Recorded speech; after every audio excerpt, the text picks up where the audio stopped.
Listen, everybody needs a fairy godmother, just somebody to look out for them. Some people call me their fairy smoke mother, others their internet big sister, but you can call me Hannah, the host of Smoke Sash. So come hang out, let's light up and talk everything there is to life. The good, the bad, the ugly, the embarrassing. I've got a story for it all.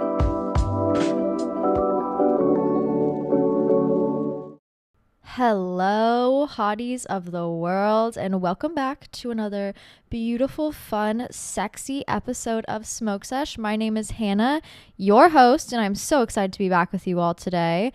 I am recording this on a fun little, beautiful little full moon day, and best believe we have all definitely been feeling the energy, the overwhelming energy that this full moon might bring. And although I am recording this on a Monday, the day of the full moon, I'm sure, and you're listening to this on a Tuesday, I'm sure you're feeling, the repercussions, the residual energy, and let's get into that. Okay, let's go ahead and just dive right into the astrology of it all. Also, I probably sound like I have a renewed sense of joy and hope. And that's because I didn't work all weekend. Hey, love it. I love working for a Turkish man because he will literally be like, I don't wanna. No. And I'm like, oh, perfect. Okay, so we're closed all weekend. Fantastic. Love to hear it. Will not be showing up. So that was fantastic. Also, my work had a work party yesterday, which I thought about going to. Here's the thing. I love the restaurant industry. I cannot do cocaine at 3:00 in the afternoon. Unfortunately, I am not in that space in my life anymore. 18-year-old Hannah, 19-year-old Hannah, 20-year-old Hannah would have loved this place. She would have loved this place. She would have been drunk every day on a slew of different substances, having a great time, as I'm sure they all are. But older Hannah now is like, oh, I cannot become that gremlin again. So I politely opted out of the work party just for mental health reasons. And I stayed home and I really got my shit together, cleaned my house, and then went to dinner with my parents, which was honestly a better way to celebrate, a more adult way to celebrate. But I feel like that's kind of the themes that this full moon is really bringing up. It was a full moon in Aquarius, and not only a full moon in Aquarius, but it's also a super sturgeon blue moon. And the term once in a blue moon really exists for a reason. We have not seen a super blue moon in Aquarius since 2014. So think back to 2014. I think it was like August of 2014. Think back to that time in your life and what was going on and the themes that were happening, maybe the things you were struggling with, the things that you were dreaming towards. That's kind of what this full moon is making us reevaluate and honestly kind of heal and re-bring back into our life. So that has been very fun things because I feel like at that point in time, I was also having this transitionary phase of like middle school to high school, and that was a really hard change for me because I felt the pressure of adulthood. And now that I'm actually an adult and I'm 25 and I'm mid-20s and everything is kind of in front of me open, I just have to simply choose. I'm refacing those themes again, but with much more freedom, which honestly is a lot more healing because it's showing us that we do have the option to choose what we desire to do, what fulfills us, what avenues we want to follow in, who we want to become, what are our hobbies looking like, what is going on. I feel like that's the theme for this full moon. And although there has been a lot of fear mongering online, as there always is with any sort of full moon, new moon, retrograde, whatever you have it, there's always going to be the people online who are like, you should be so scared. And that's because, simply put, like, those videos get clicks, they get interaction. Fear is a very easy emotion to draw up in people. It's also a very easy emotion to get swept up in. That's why Donald Trump does so well, because he literally only runs on fear, and fear is such an easy emotion to garner and to keep pushing. When in reality, fear is only what you make of it. Like, you really are only going to be scared of something if you allow yourself to be scared of it. This is not a scary time, okay? When it comes to a full moon in Aquarius, it's really making us reevaluate like the collective. Who do we want to become in society? How do we want to give back to society? How do we want to change and better our community? How can you do that as an individual while also navigating a Leo season where it is very like ego self-identifying? So who are we in society? Who are we going to become in society? This might make you kind of reevaluate career choices, maybe friendships, small group community circles, big group community circles. It might make you just reevaluate who you are becoming in relation to others. Maybe other people are inspiring you, and maybe how can you take on those perspectives and ideals and apply them to your own life. But this also means that we're going to be breaking a lot of negative toxic cycles. Once again, me being like, no, I can't go to the work party because I physically cannot be around that much substances and alcohol at 3 o'clock on the Lord's Day. I don't believe in God, but like, well, I shouldn't say that. But like, hello, I have to break those cycles. I have to make better choices for myself, unfortunately. And like, sure, it's not the fun choice ever, but mentally it is the better choice. Like, let's not spiral again, babe. Let's not send ourselves down that path. So little things like that. Also, it's like reoccurring themes such as I want to be that person. I want to have that identity. I want to be the girl who does Pilates every day. I want to be the girl who wakes up and drinks green tea instead of coffee. I want to be the girl who, you know, goes and achieves that big thing, who becomes that doctor, that lawyer, that social worker, that teacher, whatever it is. Those themes right now are very important. And you're feeling these urges and these like sudden needs for change because the universe is pushing us into a better direction, onto a better timeline. You just need to accept it. I talked about Mercury retrograde really testing us, and I do think there's going to be a lot of reoccurring themes of like the universe making sure we have our shit in order, really testing us, you know, putting out those little feelings and testers and making sure we are making the right choices. And I feel like we're also going to go through a lot of those through this full moon as well. Maybe old people showing up from the past, old habits showing up from the past, wanting to refer back to bad ways of behaving and speaking and thinking. And I feel like overall the collective is fed up with that fucking ideal, but also we're kind of exhausted right now. So through the exhaustion, through the pain, through the, you know, trials and tribulations that the universe throws our way, we do really need to hold space and hold hope to make sure that we're staying on the right path and to really become that person that we idealize in our everyday life. One big thing for me, I feel like right now people are talking about this full moon and it's a great time to manifest, which I do think can be very helpful, but I don't think this is a time to really sit down and script write and get specific. Like, I don't think that kind of manifesting is going to be as potent during this time, where it's a lot of thinking and idealizing kind of manifestation. The manifestation that really is going to get you further, especially with this retrograde and this Aquarius full moon, is by doing, by action. Okay, so you want to be the girl who does Pilates every day? Bitch, book a Pilates course, book a Pilates class, go do it. By like physically stepping into that person that you want to become and making that big change, especially during this time, the universe is going to reward you for taking that risk and for kind of like jump starting the cycle of where you want to become. The universe is going to reward you for seeing what you want and going after it. It's not going to challenge you as much because it sees, you know, you're putting effort forward. If you're stuck someplace and you keep responding to your ex's texts and you keep falling back in these bad behaviors, like, you're going to have a harder time because you're not picking the right path for yourself. You're not choosing what is best for yourself. You're going through these tests over and over and over again because the universe wants you to learn your lesson. Bitch, learn your lesson so you don't have as hard of a time. Choose the right path. Make that decision, that hard decision, that big first jump to put yourself on the right timeline. The universe will reward you. I use the Pilates example specifically because I literally just did that. Not Pilates, I'm going tomorrow. But I joined ClassPass. I need to get a code for you guys because I have a feeling I might be using this a lot in my life. But I joined ClassPass because I was like, fuck it. You know what? I want to be that girl who goes to a goes to a little Pilates routine class, course, whatever the fuck, once a week, twice a week. I want to be that girl. Well, bitch, you have to show up and do that thing. You can't just like visualize it in your head and become it. You have to physically live that shit out. So I booked a class. I will be going tomorrow at 11:30. I'll let you know how it goes. I'm very excited. I didn't know ClassPass also covered like massages and IV drips. What the fuck, bitch? Not that I'm gonna be getting these, but I was like sold. You know what I mean? I can go test different gyms. I can go try different things, different classes, different courses. I'm excited. That was one big step that I had to take, as well as I kind of teased making a career change as well.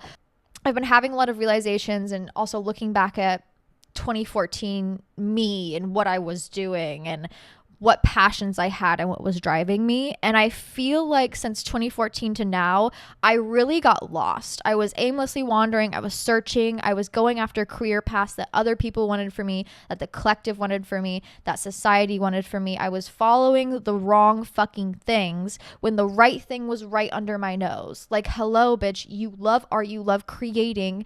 You used to own a tattoo kit. You do a lot of ink drawings and things of the sort. Every week I have friends coming up to me that are like, can you design a tattoo for me? Can you create a tattoo for me? Why the fuck am I not tattooing? Like, hello, why are you not doing this? You've been wanting to do this. You have done stick and pokes, bad. But like, you have dabbled in the area. Why the fuck did I not see it through? And genuinely, it's because I thought I was not good enough. I thought I wouldn't be good enough. I like set myself up for failure by not even believing in myself. I just stopped. I gave up on what truly was my calling and my passion. And I am giving myself a second chance. We all deserve second chances, especially from ourselves. Just because you didn't choose the right thing in the past doesn't mean you don't have another option to do it in the present. And I feel like there's a lot of forgiveness in this full moon, and a lot of understanding of the, silent truths in our lives that maybe we always look away from and we don't really grasp onto that well. And I've really been grasping onto that and trying to really bring that into fruition. So yeah, I have started putting together a little tattoo portfolio, and hopefully I can find an apprenticeship here soon, because the restaurant industry is killing me. I can't do it anymore. I can't do it. I also can't work for a company because it makes me want to I have an authority issue. It'll be a problem. I don't do well in those environments. I do very well working on my own. I had to really sit down and think to myself, how have I succeeded as an adult and how have I failed? And how can I use those things and those experiences and those lessons to put forth into a better avenue for myself? And it was so nice because I haven't shared my art online in a while, and I finally posted a cute little illustration the other day, and immediately in my inbox on Instagram it was 20 people being like, oh my god, are you drawing a tattoo? Can you draw a tattoo for me? And that was such a good reassurance, because art is personal. It's hard to share sometimes. Of course, I share a lot with you guys, so I feel like I've really ripped that Band-Aid off. It's not too hard. But also, how am I going to be received to the world? And being received positively, especially if you sent me a nice message, thank you. I love you so much. You deserve the world. But that really put a lot of hope in me and kind of gave me that last little drive to keep pushing and keep working. So cheers to new paths, cheers to new avenues. Make the right choices. Make a big change in your life today. I'm talking, if you're tired of your fucking boyfriend and you're like, oh, I'm just waiting for someone to give me permission to do so. Bitch, leave. If you are in a bad workplace, find a new one. If you are suffering somewhere in your life and you keep asking yourself, why do I keep doing this? Why do I keep suffering? Make that big fucking change, especially now. The universe will be on your side if you make that change now. It wants you to better yourself, to step into the right avenue, to step into the right path, and to really accept ourselves for who we are and what we deserve. You need to know your worth. The universe knows your worth, but it will not gift you these beautiful things until you are worthy of accepting them. Okay, until you believe you're worthy of accepting them, and until you can see it for yourself, honestly. So cheers to this full moon. It's not as scary as people are believing it to be. It'll be a good one. I will be spending most of it inside I sat outside. Shout out to my dad. He got me these 2 like porch chairs he found on the side of the road. Love it. So I can sit outside and have my morning coffee outside. I meal prepped yesterday, so I'll be able to make a healthy little lunch, maybe a little smoothie, drink some green tea, do some stretching. Then I'm gonna vacuum my house and hopefully create some art for just like hours and hours on end as this form of like meditation. That's my goal for the full moon. Tomorrow I'll be attending my Pilates class, which will be very fun. But it's nice to kind of have the past 2 days off and then having the next 2 days off to really regroup, refresh, and really make sure I'm putting my best foot forward, because that's what this time is all about. Some of you guys might be going through some stressful transitionary phases. Okay, the universe might be cutting cords and cutting ties because you have not had the strength to do so yet. That's one of the funny things about this time. It's only difficult if you don't see it for what it is, if you don't take advantage of the situation at hand.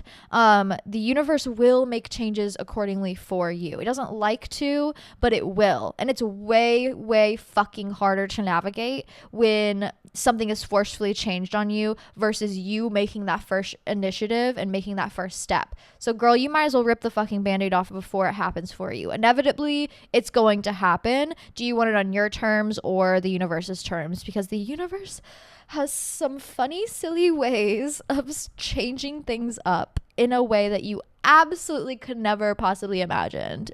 Ever. I'm like, yes, I needed to break up with my ex, but babe, did you need to put me in a life-threatening car accident in order to do so? I should have just done that earlier. I could have avoided so much mess. Anyways, learn your lessons. Don't fall into bad patterns and behaviors. Take that next step positively into the direction you want to take, and have hope. Dream. You know what the fuck you need to do. You know what the right course of action is. Believe in that and follow through. Love you. Let's get into your question.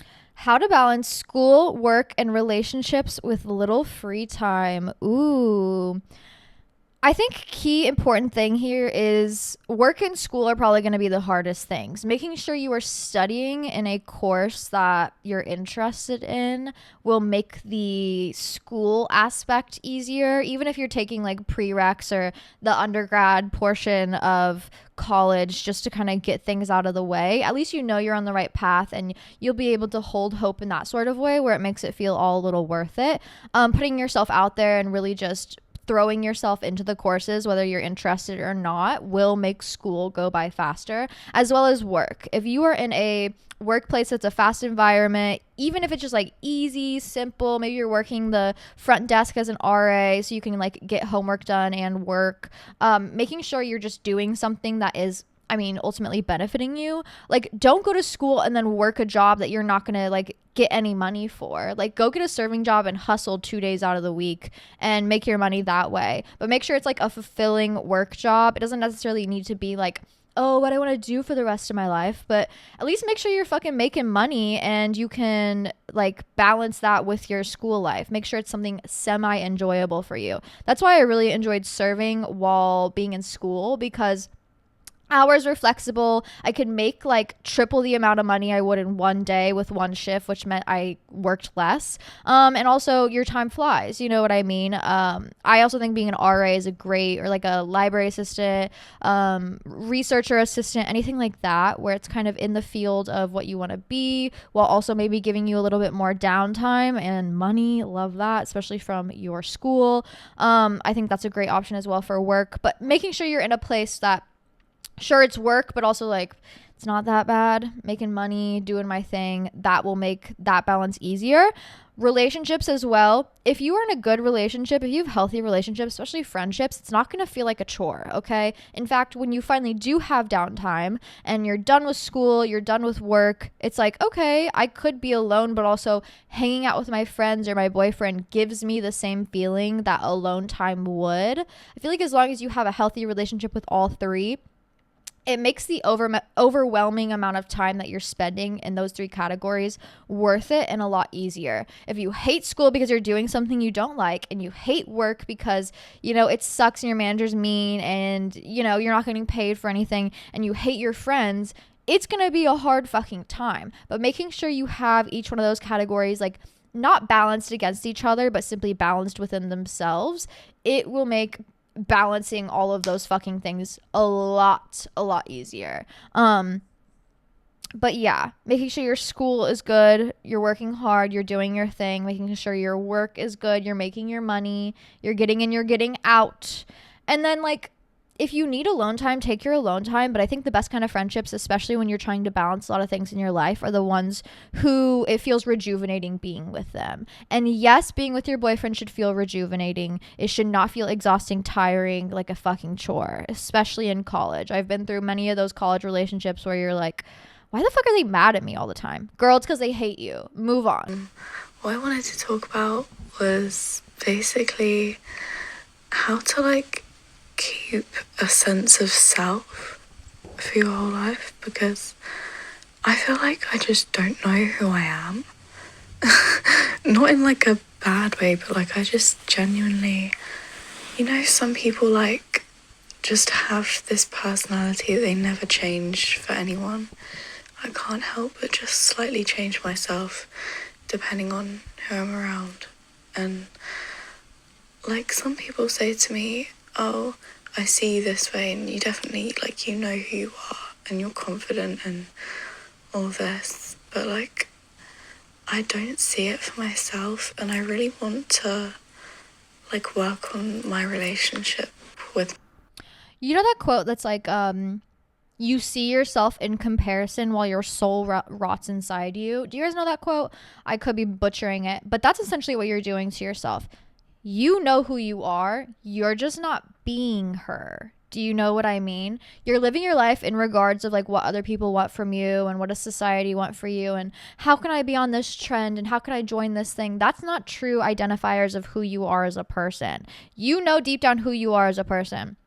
The things you did when you were 12, when you were 10, the things that brought you joy when you were 9, dive back into those so you can get, like, a refurbished version of, like, identity in relation to you. You don't want identity in relation to other people. You don't want identity in relation to your friends or in relation to society, because that's going to be an identity that's going to be very fragile, because it's built on the latest trend cycles. It's built on what people think about you. Things that are very fragile, very egotistical. You need to build your identity in relation to who you are, what brings you joy, what makes you a little weird. I think the things that make people weird are some of the most important things. I love a weird bitch.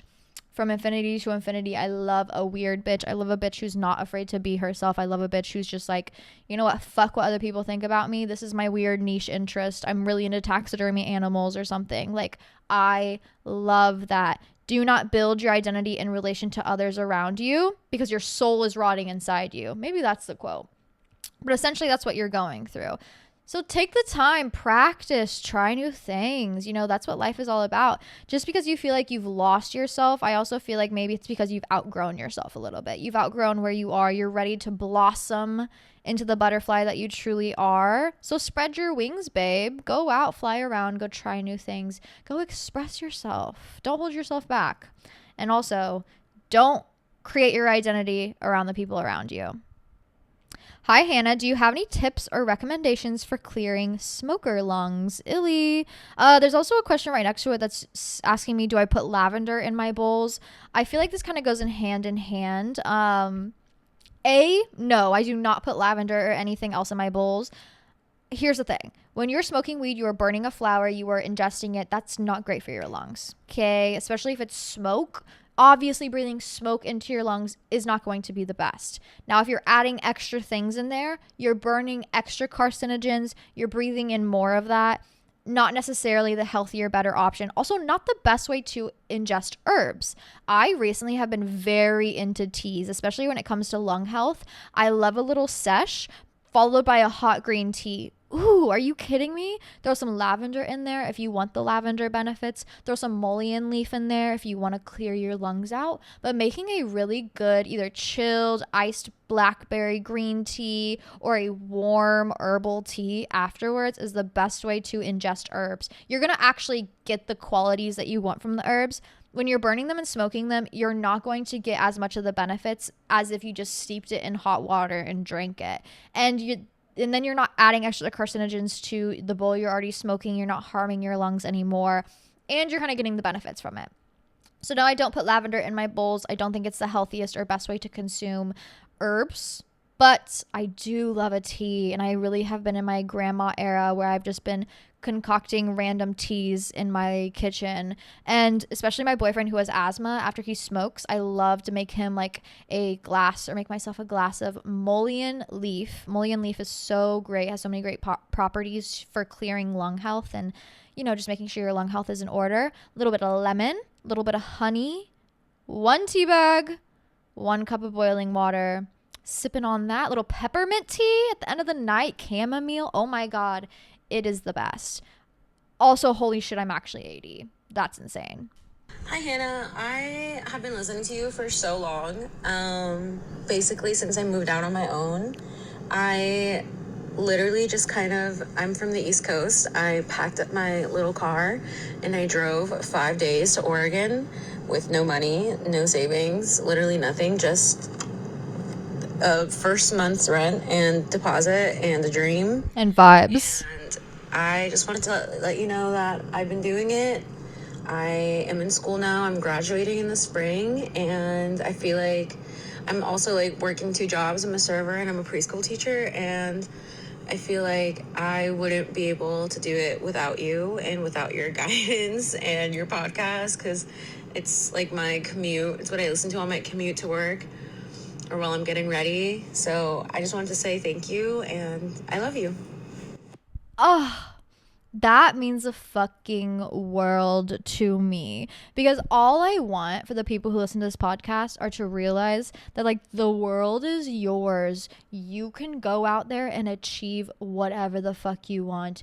You can accomplish whatever you want. And this is living testimony. You know what? I didn't do that for you. You did that for you. Round of applause, snaps for you, because bitch, you did that shit, and that is so impressive. And I wish nothing but the best for you. And I really hope that, you know, the world treats you well and kindly, and the universe keeps opening itself up to you, because you are deserving of all the blessings. Proud of you for taking those risks and for achieving your dreams. Someone said they're falling back into depression. How to not be scared of it.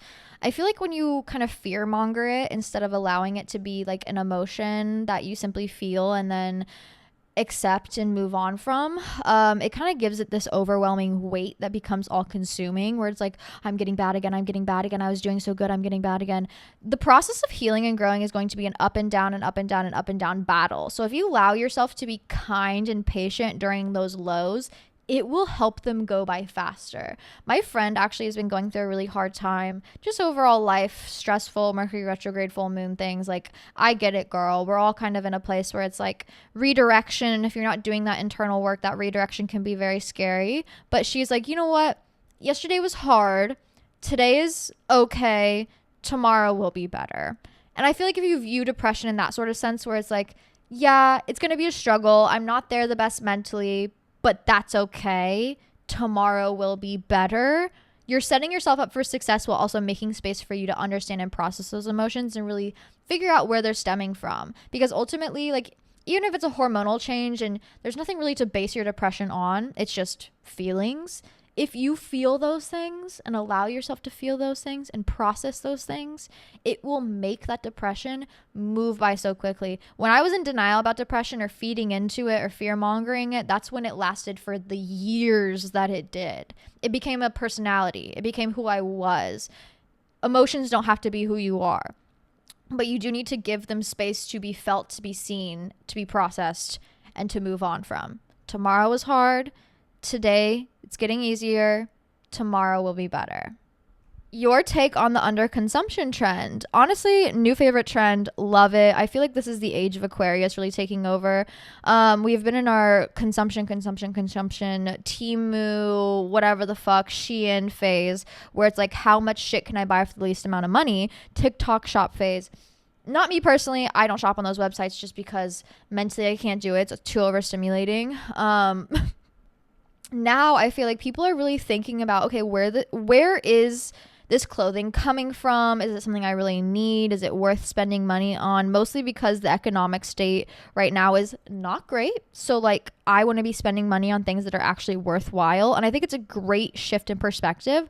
One specific way I have really been practicing underconsumption is I don't think people realize a lot of the clothes that you're spending $80, $90, $100 on are made of plastic. Babe, that's made of plastic. And the plastic is seeping into your pores. That's why you feel awful all the time. That's why your kitty hurts. Like, no, I'm kidding. But also, like, you are spending money on things that are literally plastic and going to disintegrate in one wash. So one way, especially as a fashionista, and probably the most I consume is with clothing, is really looking at what is this fabric made of? What is the fabric contents? What kind of fabric is it? Is it made somewhere sustainable? You know, does it look like it's made well? Not just a single stitch that's going to fall apart. Am I making sure that it is crafted well? This is going to be a lifelong piece, because if I'm spending $80 on a t-shirt, a pair of pants, a leather jacket, I don't care what the fuck it is. If I'm spending almost $100 on one clothing item, that shit better last my entire life. My entire life. And I feel like we're so used to, you know, fast fashion trends going quickly that it's like, well, I'll spend $2 on the, you know, new thing that fits into the trend. Boo, boo. You're going to wear it maybe once, and then you just wasted so much money. When in reality, you could spend money on something that's maybe more of a basic, a lifelong staple piece. You'll get more wear out of it. You'll save more money in the long run because of how much you are utilizing that one piece of clothing. So specifically for me, my underconsumption has really been focused on fashion and clothing, and making sure that what I am buying, or even at the thrift store, what I'm grabbing from the thrift store, the mugs, the plates, the artwork, that it's really worth my fucking money. Because I'm tired of wasting my money willy-nilly on random fucking things. I think we all are, especially if you are an adult living in America where everything's so expensive. We're tired of wasting our fucking money. We're tired of spending it on random shit. We're tired of the Shein hauls, the Temu hauls, the shirt fucking disintegrating in the washer after 2 washes. We are over it. And we should be, honestly. But yeah, my underconsumption recently, and love the trend. We should get more into that, because we're so based on valuing our worth with what we consume. Oh, new lip liner for the week, new body wash for the week, a new t-shirt for the week. No. I'm over it. I'm tired of it. I'm tired of that being the trend. And I feel like we all are. That's why we're seeing a resurgence of like the indie sleaze grunge phase, because all that shit, none of that shit was brand new. Unless you bought like a Thrasher t-shirt or a pair of fucking studded Jeffrey Campbell heels, you know what I mean? All that shit was found at the thrift store. It was handmade. That's what made it indie sleaze grunge, is because it was pre-worn, pre-found, and then given a new life. That underconsumption trend is resurging, especially now. It's so funny seeing the parallels, especially being a teen in like 2014, 2016, when that Tumblr era was so popular, because now I'm like, oh my God, finally I'm an adult. I have adult money. I have an adult ideal. Like, I can live my indie sleaze fantasy. And I'm telling you, you can't buy indie sleaze fantasy. It comes from going to the thrift store, finding a t-shirt, cutting the neckline off of it, finding a studded belt randomly in the back of your closet, throwing it on, reusing what the fuck you have, not consuming a brand new outfit for the sake of going out to dinner. But yes, I do think somewhere small that you can start, especially from my fashion perspective, is, what is your clothing made out of? Is it going to last you a lifetime? Is this a piece worth spending money on? If you don't think you can wear it a lifetime, then it's not worth spending money on. It's just a new trend that's coming and going. Really thinking about why. Why do I want this? Is it because other people have it, or is it because it's calling to me? Asking yourself these hard questions, making sure you're spending your hard-earned money on things that are fucking worth it, okay? I've been listening to your podcast since the beginning. You got me through high school, and now I am going off to college in a few weeks. I love you so much. Thank you for the podcast. I have a few questions regarding college. I'm going to art school, and as an ADHD girl, I'm a little bit nervous on deadlines and just being productive. And and I guess just making friends in general. I'm a relatively outgoing and friendly person, but some people just get on my nerves, and I really don't want that to show. I don't want to have any issues with my roommates, and I don't know, just I guess adapting to a different culture as I'm moving literally across the country, and I'm not going to know anybody. So any tips for kind of not losing my mind when I'm pretty much all alone? I'm excited, but just a little bit nervous. But anyways, I love you. Thank you so much. I love you. Congrats on the big change. Congrats on art school. You're gonna have a lot of fun. I feel like art school is great for ADHD girlies because it's like, yeah, I don't want to pay attention to shit that I don't care about, but like art, I'll sit down and do art for 8 hours. I don't care what it is. You know what I mean? So you'll succeed. Don't worry. But I think this is a great transitionary question to get into a little bit longer of a topic.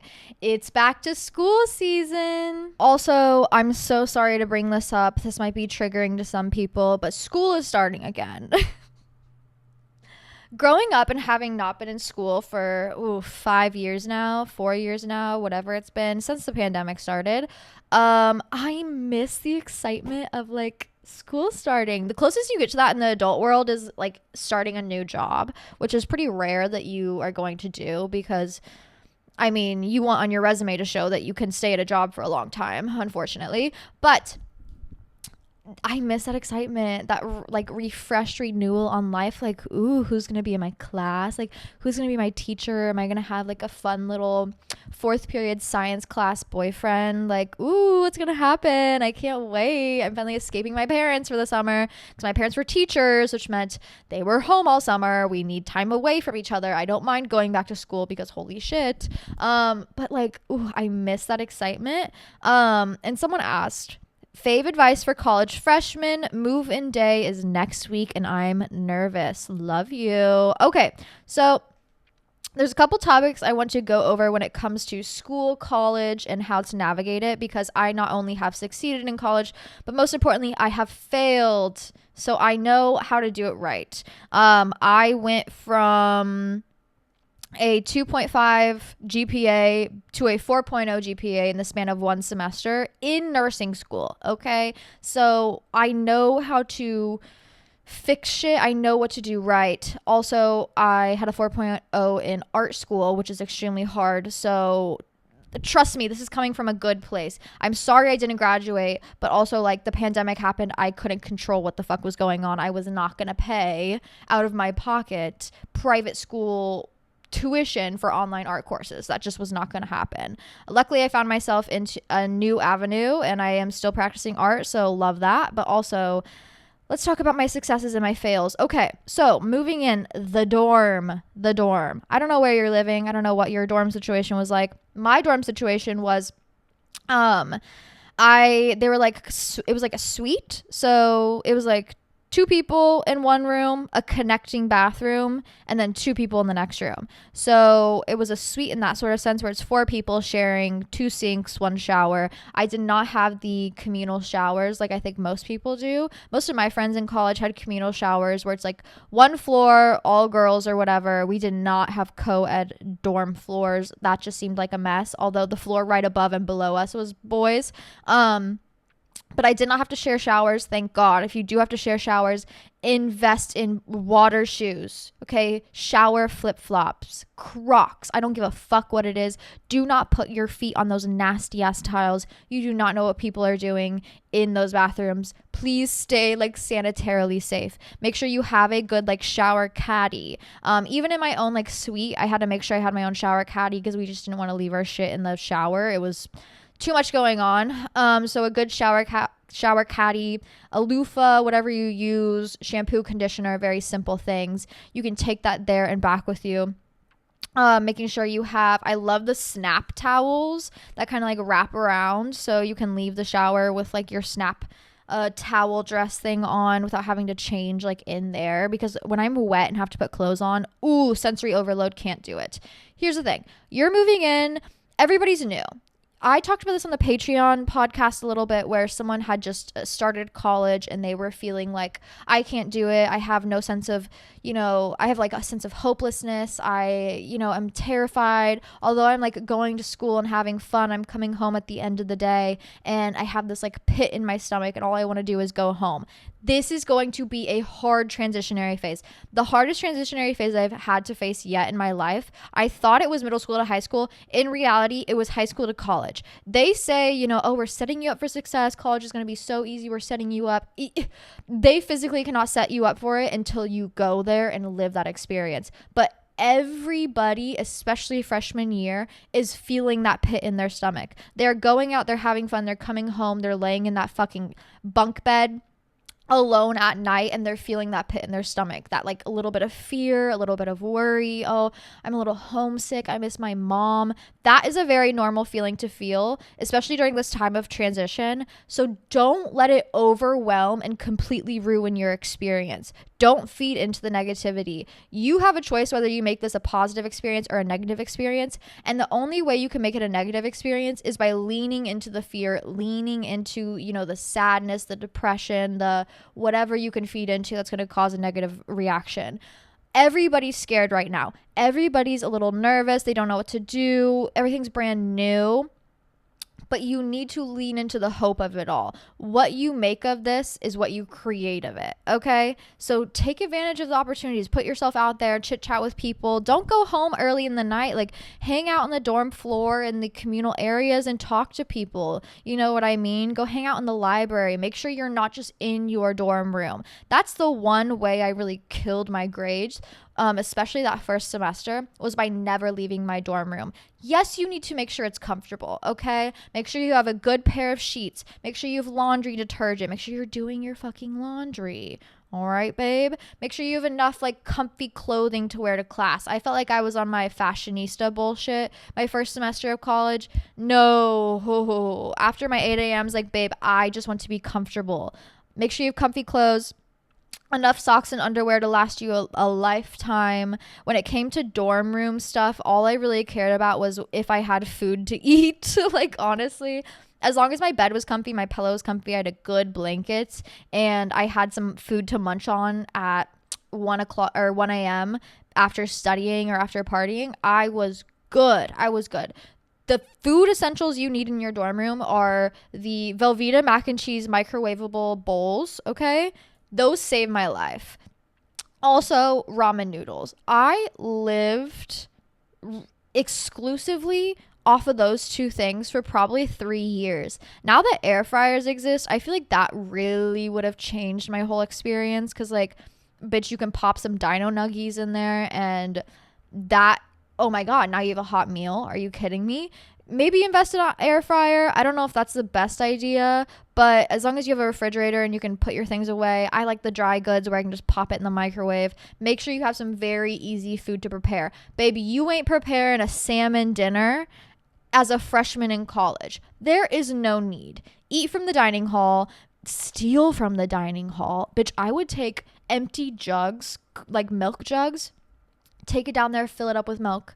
I got yelled at a few times, but also, like, I would say, hello, I'm paying for this. And they'd be like, oh, and walk away. Like, do we really have a problem here? Let me steal my milk for my cereal. Steal from the dining halls.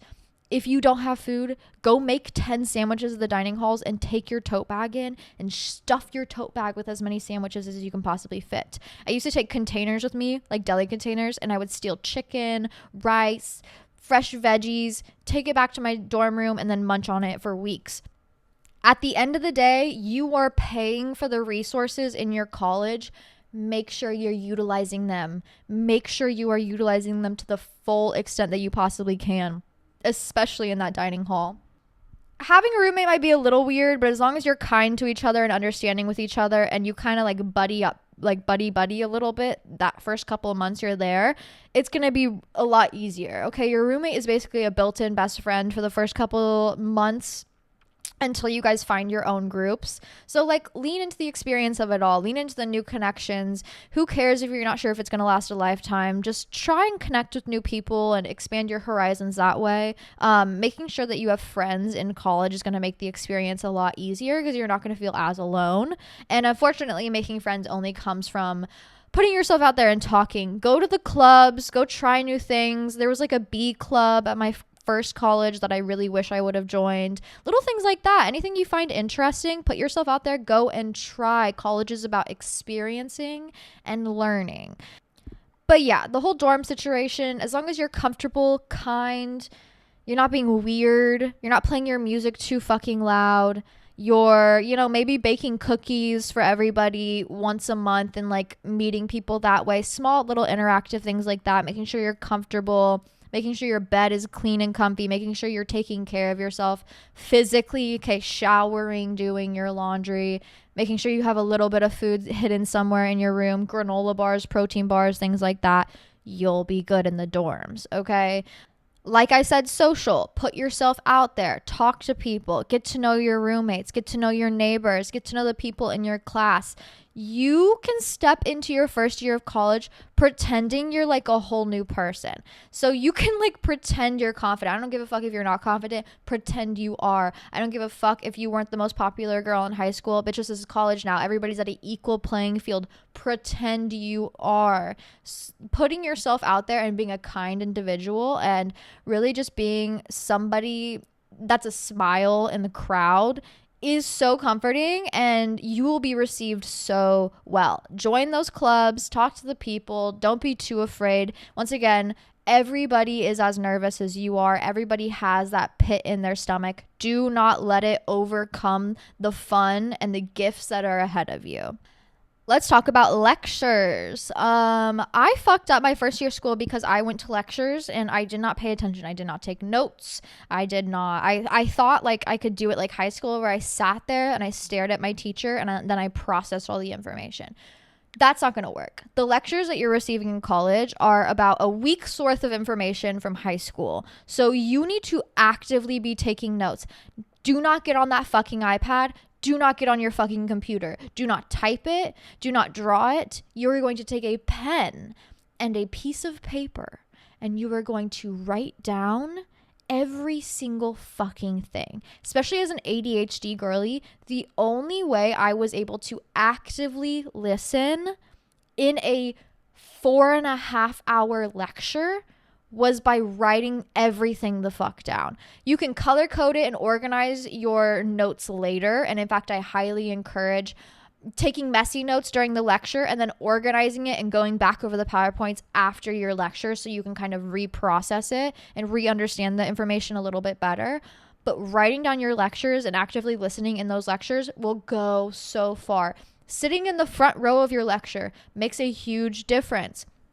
If you put yourself out there and you're in the front row every day and you're engaging with your professor and you're struggling and you go to that professor and you say, hey, I need help. I would love to, set up some office hours. I would love it if you help me. They're going to be more willing to help you and to help you navigate a tough time if you are actively engaging and participating and showing that you want to try versus if you show up every day, don't take any notes, don't talk to the professor and sit in the back of the class. They're not going to want to help you as much. You have to show initiative in order to receive that initiative in a sense. So yeah, lectures, write that shit down. Do not open your computer. The amount of online shopping I did in college that was so unnecessary. And then I would blink and it's like, holy shit, what the fuck are we talking about?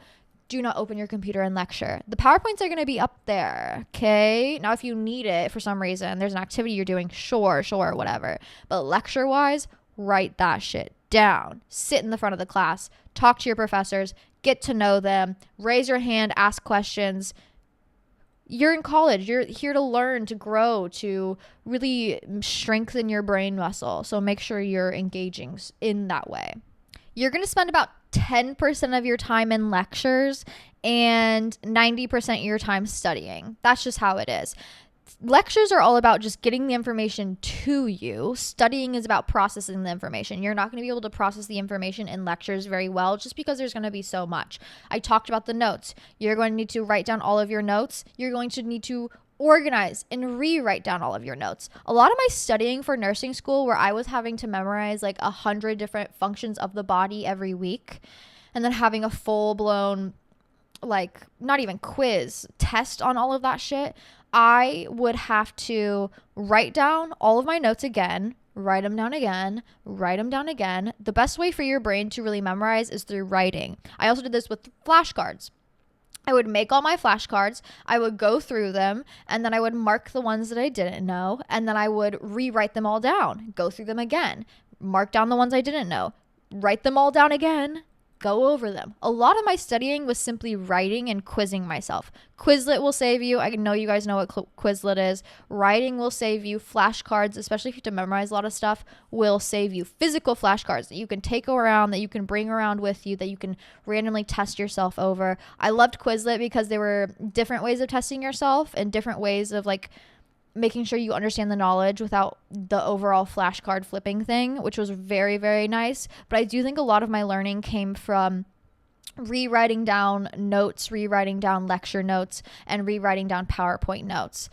It would force me to slow down, to process, to really think about what I was writing down. And I feel like a lot of my active learning came from that specifically. Also, studying is going to suck. It's going to suck. It's going to be hard. But if you're with good friends, or if you make sure you're in a place where you can study, here's the thing. Your dorm room is not for studying. You need to make sure your dorm room is like a place for comfortability, for relaxation. As long as you set that precedent early on, you're going to succeed very well. Make sure your dorm room is for like, easy little homework assignment turn-in things, and then relaxing. So as soon as you step foot into your dorm room, it's like your brain signals to itself, okay, we are decompressing now. We are winding down. We're going to get some sleep. Make sure that is a safe space for you to do so. But that also means any studying that you have to do, serious studying, is going to have to be outside of your dorm room. Whether it's in the library, that was my favorite place to do it. There's like, at my old college, there was like a common space with like a Starbucks that we could all go sit at and hang out in. That was really nice. But just making sure you're in a separate place for studying and categorizing those places in your brain, it will really help your brain focus and function a lot better, especially as an ADHD girly. If I don't know what to expect, but my brain already knows what to expect, I'm going to have a much easier time. So studying is going to be happening in the silent library if you need it, okay? In the communal area, that's a good place for you, especially with the background noise. I felt like that was a really good place for me, but do not study in your dorm room. I mean, sure, every once in a while, random little flashcard flip through, the small little assignments, sure. But the biggest lesson my dad gave me was make sure you have a place that is like signified in your brain as we are calming down, we are relaxing. And making that my dorm room was so, so nice, because as soon as I stepped foot in that bitch, I was like, good night.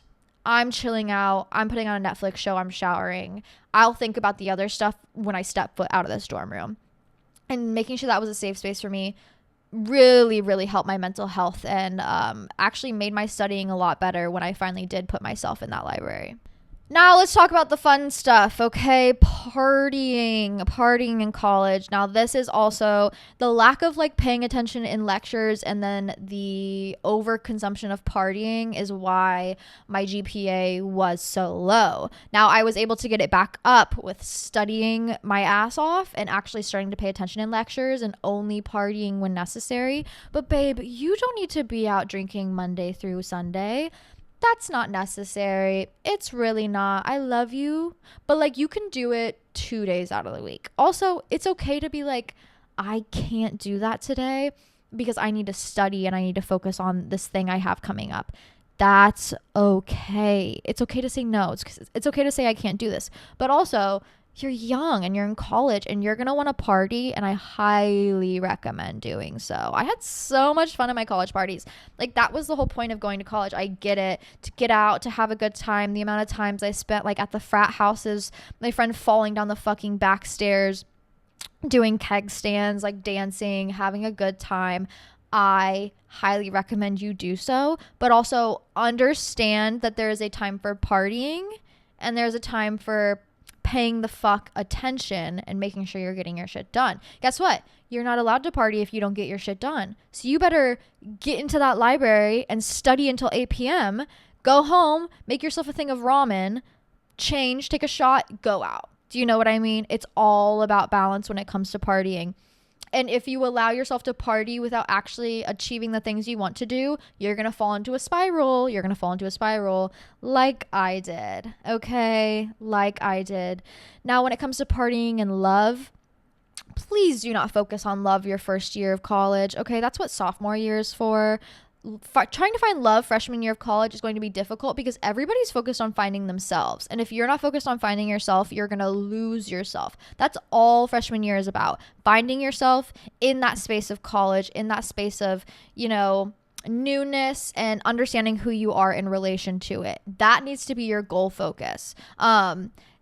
College, making sure you're passing your classes, but also making sure you are staying stable. Do not focus on love during this time. It's not Love Island. You don't need to find love freshman year of college. Focus on you. You will have years, in the future where you have the college thing down. It's easy. It's just a part of the routine. Now you can actually focus on flirting and all those things. But babe, don't fall in love with the most recent frat guy that you find at the first party your freshman year. Red flags all around, okay? Make sure you're staying safe at these parties. Don't accept drinks from random strangers ever, okay? Especially at the frat parties. Do not drink out of the fucking jungle juice. Trust me, I've been roofied. I know what it's like. I've had friends who have been roofied. You need to be safe. Make sure you get a handle safely from somebody, and you go out and you have fun, and you know where your shit's coming from. Don't indulge in any unnecessary drugs. I mean, smoke weed if you want, drink if you want, but also you need to be safe in these environments because it's not an environment set up for safety. It's an environment set up for fun. And one person's fun is also one person's hell. So make sure you're aware. You have a way to get there and get home, that you're with people you trust. Do not show up to these parties alone. Make sure you are with friends who are trustworthy, that will pay attention to you and make sure you are safe.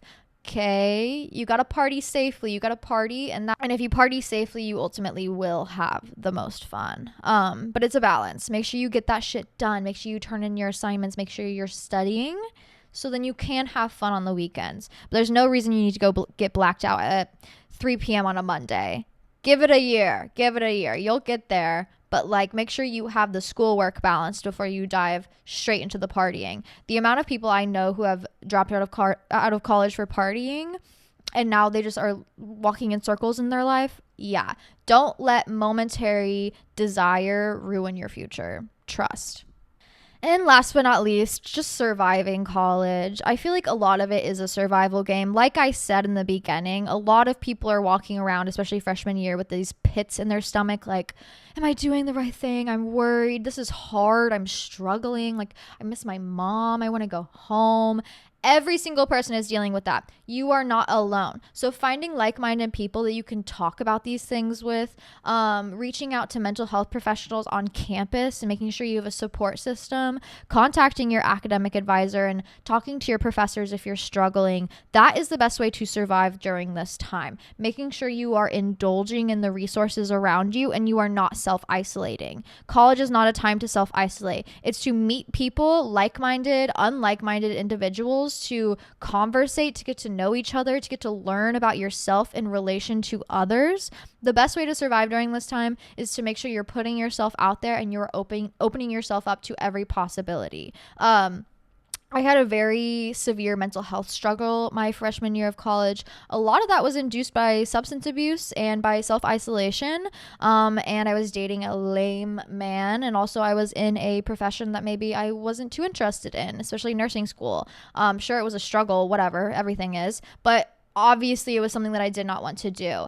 And I didn't allow myself space to feel these things and to maybe make the right decisions. I just sat and suffered. You do not have to suffer. There are resources out there and people out there who don't want you to suffer. You need to not want to suffer as well. Okay? Don't self-isolate. Reach out, join those clubs, put yourself out there. This is a time where you can literally step into college and pretend you're a whole different person. My friend changed her name her first year of college. She went to college with a new name because she just felt like she needed a new attitude, a new persona to really put out there. This is a time where you can really become whoever the fuck you want. You just need to know who that person is and step into them fully. You can do it. You don't have to suffer. There are resources out there for you to grasp onto that will help you stay afloat. Reach out to those things. Reach out to those people. Make sure you're making good friends. Make sure you're putting your best foot forward. You will succeed if you believe you will succeed. Everything's a struggle, especially during this time. It's going to be hard, but that doesn't mean it's impossible. In fact, all the best things are going to be difficult to achieve because the easy things are not always the most necessary things. The easy things are not always the things that are really going to completely 360 our lives. Unfortunately, those usually are the hard things. And the earlier on in your life that you learn to deal and process with hard things, the easier the rest of your life will become. So open yourself up to these experiences, open yourself up to the hardships, sit with yourself, understand yourself, give yourself forgiveness and time and patience, and you will survive. Okay? School doesn't have to be so scary. It's going to be a hard transitional time, but also like, I miss like the endless opportunities that college really gave you. And I think it is a beautiful time, and I do think everybody should go to it, and I do really regret dropping out. Okay? If any of you are like, but should I? Babe, I highly regret dropping out. Unfortunately, it was a pandemic thing, but you know, it is what it is. I am where I am, but that means I will always speak up and try and make sure that people do have the best experience possible. So I love you. Stay strong. Get that big brain energy going. Okay, strengthen that muscle. You deserve to succeed, but you have to believe you deserve to succeed. Okay, step into, okay, full moon, Mercury retrograde, step into who the fuck you want to become. Make that big change today so yourself tomorrow will be the best possible version, best possible outcome ever. All right, that was a long topic, so sorry, but I did want to do kind of a more in-depth back to school chit chat. But with the rest of our time, let's kind of do a question roulette for you. What should I do about my boyfriend's wandering eye? Break up with him? What do you mean wandering eye? What do you mean? Like, is he messaging other girls on Instagram? Break up. Is he texting his ex? Break up. Is he texting other girls, Snapchatting other girls, engaging in conversation with other girls flirtatiously? Break up with him. A man who cannot provide trust for you is not a man that you need around you. The most important quality in a man is trustworthiness. And if you do not hold trust for your partner, then there is no ground or basis for a healthy relationship to bloom. Ooh, the older sister advice really came out harsh there. So sorry about that. Oh, this is cute. You know what? Journal prompt for the week. What are 4 things you admire about yourself and why? Help on how I can be more confident. I think this is a great confidence journal prompt because we all have 4 things that we admire about ourselves. I feel like we just indulge in maybe the self-negative things a little bit too much. And this is a great reminder to like refocus because like you are cool. You just have to identify those things and really uplift them. So let's see. Number 1, I'm extremely hardworking. You can put me anywhere and like I'll figure it out. I'll handle it. I'll get that shit done. And honestly, very inspiring because like we have no choice but to succeed. Do you know what I mean? Especially after failing so much. It's like, well, also like don't put too much of an emphasis on failing. But if you can succeed, go for it. And I love that I have the attitude of like, you know what, fuck it, I'll figure it out, I'll handle it, I'll get this shit done. We unfortunately have no choice. Number 2, I love how artistic and creative I am, and recently I've really been leaning into it because I have realized how much joy that it does bring me, especially, you know, reoccurring themes, looking back at 2014 me and like what really made me passionate. And I've really been intentional about stepping back into those creative habits and hobbies, and honestly, I am so good at them, and I love seeing myself succeed in that avenue and really just express myself creatively. It's been such an eye-opener, and I've really been appreciative of just how many avenues I can be creative in, whether it's cooking, drawing, sewing, anything. I love that I'm just open to it all and willing to try. Number 3, you know what? I love the little fashionista that has really jumped out within me.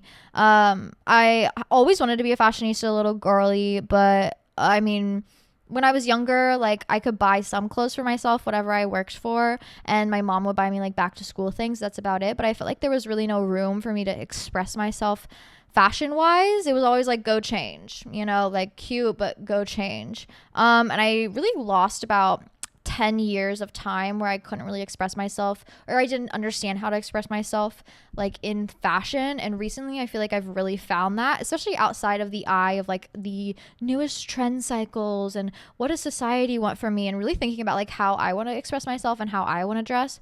I really admire that I have taken the time to work through that and to authentically express myself through clothing now.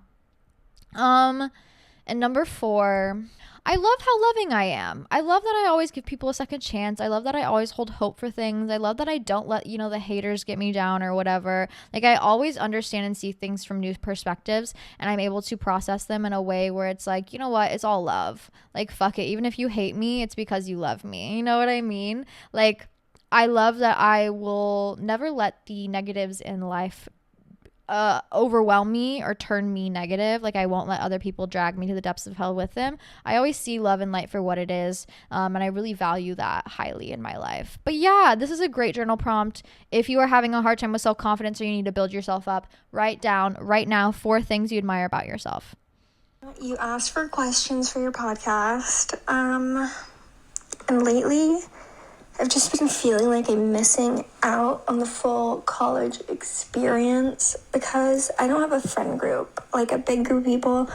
I have like a couple friends that I hang out with like occasionally, but I've never been in like a big friend group. And I just kind of feel like I'm missing a crucial part to college. I don't think you're missing a crucial part to college. I think you're withholding yourself a little bit because you can be a part of those big friend groups. You just got to reach out and put yourself out there. Do you know what I mean? Also, it's okay to go through college with like a couple simple friends. That's what I did. And they were great until one of them stabbed me in the back. Oop. But it was fantastic having my like 3 little girlies that I hung out with every day, and then my one estranged friend who had a big friend group, and just seeing them, because honestly that's all I had time for. If you want to be in a big friend group and you want like a bunch of friends in college, join a sorority. I think that's what you're looking for. You're looking for like an organized group of girlies that you can go hang out with, kind of like a group that you can just go jump right into, and you can become a part of sorority. I mean, your sophomore year, junior year, senior year. And if I had cooler sororities, like if I went to CU Boulder or something, then I would have been a sorority girl. But I went to a Catholic school, so the sororities were not really kicking. But I was chilling with my couple friends. It's all about what you make of it. If you're like, oh, I'm in a lack mentality, I don't have any friends, it's like, yeah, then you don't. But if you're like, you know what, I love my 3 friends and I'm open to joining bigger friend groups, then you like kill that lack mentality and you're immediately setting yourself up for success. It's all about what you make of it. It's okay to feel also like a little lonely and like you want to make more friends, but also you're not going to make more friends by being like, oh, I wish they'd come talk to me. Girl, go talk to them. Go say hey. You know what I mean? There's always room for new friendships. You can make new friendships at any age. Okay, don't hold yourself back to who you made freshman year. Some of my best friendships were made like sophomore, junior year. So open yourself up. Join a sorority also if you really want a big group of friends. I recently love going to clubs. When no one can come with me, is it safe to go alone? Recently, I think there's been kind of a bigger spike in danger, but as long as you are not going to clubs and like taking random drinks for people and taking a lot of drugs and blacking out, I think as long as you stay aware of your environment, somebody knows where you are, you're sharing your location, you're updating your friends, as long as you're taking precautions to stay safe, I think it's okay. Like, I go to a lot of concerts alone. I don't necessarily go to clubs alone or like bars alone because I'm not single, but like if I was in my single phase, I definitely would be doing so. But the best way to stay safe is, being aware of your surroundings, not letting yourself get too belligerent, making sure somebody knows where you are, not going home with strangers, things like that. Only talking to girls, don't entertain any bummy men. But I do think you can go to clubs safe, especially alone. Just be aware and also have fun. Scared of growing up? Honestly, every year I just become more stable. My brain is slowly solidifying and understanding itself a little bit more. I am learning more about myself with every year that comes. I'm becoming cooler, hotter, sexier. I think I'm going to be 80 and like hitting my peak. There is no peak, okay? I just literally keep evolving and getting cooler. And as long as you look at aging like that, where it's like every year I hold hope for myself to be a better, sexier, cooler, hotter version, then you will continuously be that way. But if you're like, oh, I peaked in high school, it's only downhill from there, you're setting yourself up for failure. You know what I mean? Growing up doesn't have to be scary. I feel like a lot of people look at it as like a beauty way, like, oh, I don't want to be old with wrinkles. But it's like, bitch, who cares? We're all going to age and die anyways. Why would you withhold yourself to these harsh rules and boundaries when you can just live and experience and become the best version of yourself? It's all about what you perceive it as. How to take rejection like a baddie as a sensitive girly. It has nothing to do with you and everything to do with them. If you're not their cup of tea, that's fine. But also, like, don't force yourself to be a certain type of person to make someone else happy. You're ultimately going to be miserable trying to appease other people, because in fact, a lot of people are miserable and a lot of people are suffering and they want everybody else to suffer with them. So if you get rejected, don't take it personally. Literally nothing to do with you, everything to do with them. Maybe they're not in the right place. Maybe they blah, blah, blah. Literally, who cares what the fuck they think? It's kind of just like, well, thank you for telling me. Now I have a straight answer. Let's move forward. I feel like I would rather get rejected right off the spot than be in a situationship, because situationships become so time consuming and overwhelming because you don't know and you want to figure out. That's suffering, babe. Like, you should know, they should know, and you should be able to communicate that to each other. Very simple, very simple. So honestly, rejection, thank you for fucking telling me so I can make adequate changes and decisions in my life to make sure I am being upheld and withheld in a loving, safe space. And if you can't give that to me, thank you for telling me. You know, thank you for releasing me in that sort of way. But I do see a lot of girlies suffering in situationships because men are too fucking emotionally and intellectually stupid to put their thoughts and feelings into words, and they know they're not going to get no pussy when they're like, well, no, I don't want to date you. So they just don't say it. Babe, say it. Tell me what's going on. And if you're in a situationship and you're suffering in that sort of sense, ask him, what do you want with me? And if he can't tell you, it's because he doesn't want you. Please move on. Please find someone who actually does want you, who won't reject you, who will give you the time of day. I'm begging. Free yourself, ladies. I'm begging. Hi, I'm Olivia. It's raining really hard, so you might be able to hear that. But I'm a big fan of the podcast, but I am so depressed right now. I got broken up with the other day, and it was semi-mutual and on good terms, but I almost feel like that's worse. Like, we have no reason to hate each other. It was just a not wanting to continue long distance type of thing, but I feel pretty shattered. And if you have any advice on finding myself again, because it was pretty codependent, at least on my end, and I don't know how to proceed or where to begin. So love you. Thank you. Oh, I love that it's raining in the background, because that's the universe literally washing you away. I don't think you realize that, but like, the universe is literally cleansing you. The earth is cleansing you with that big rainstorm in the background. You need to do that to yourself as well. I have been through this. I've been through this exact situation where it's like, we're breaking up, but we love each other, but it's because long distance and we just can't do it. Guess what? Give yourself a year, you will realize that man was a piece of shit, and it's a good thing you guys broke up. Don't worry. But right now it sucks because all you can see are the good things, because the relationship was like kind of mutual. Stop focusing on the good things. Go out and live your life. The best way to get over a breakup, no matter what the situation was, is just by going out, experiencing. This does not mean you have to go party and hook up with people. I'm talking go to the local Chili's at 8 o'clock in the evening and go get yourself a triple dipper and just hang out and chill with your hometown bestie.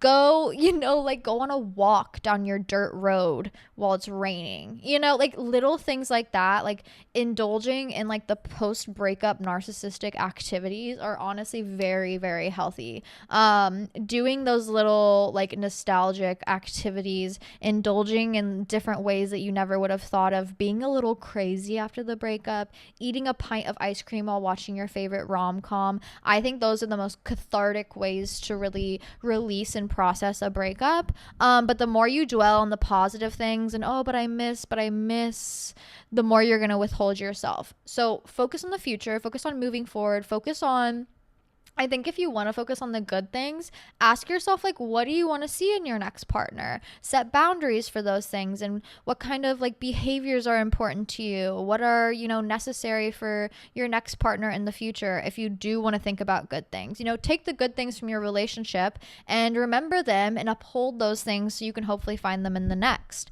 But when it comes to processing a breakup, especially one where you're still like a little confused about it, I think you just got to get out there and have those lived experiences and really just indulge and connect back to the real world, especially if it's codependent and you've been withholding yourself from the world a little bit.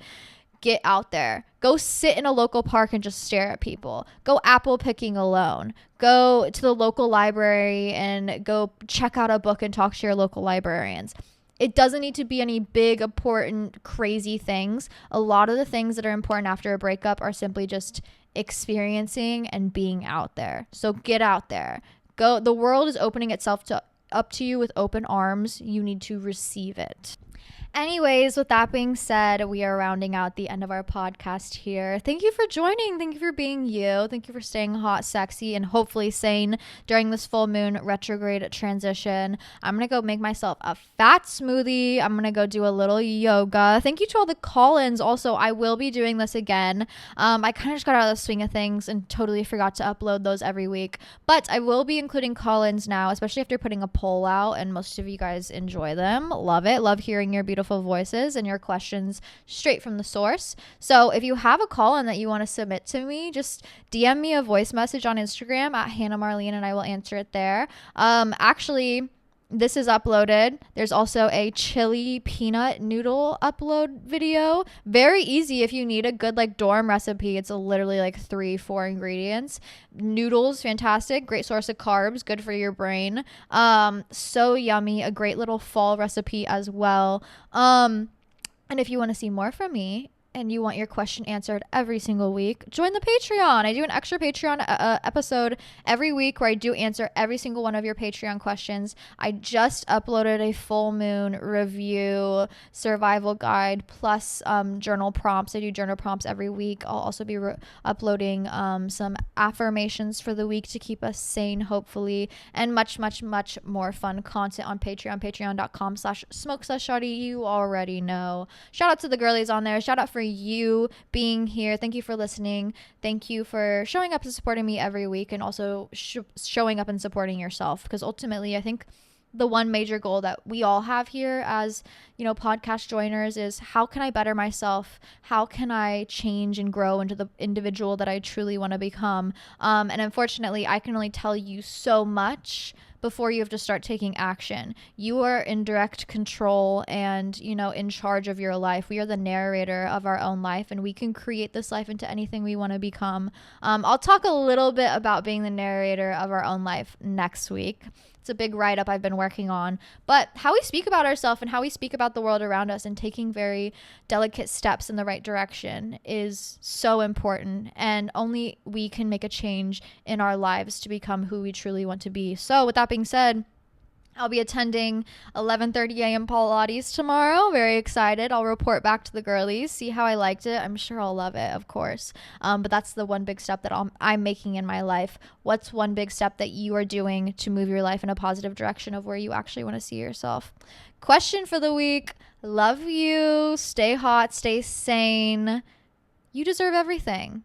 Go out there. Go achieve it. And I will see you all next week. Mwah.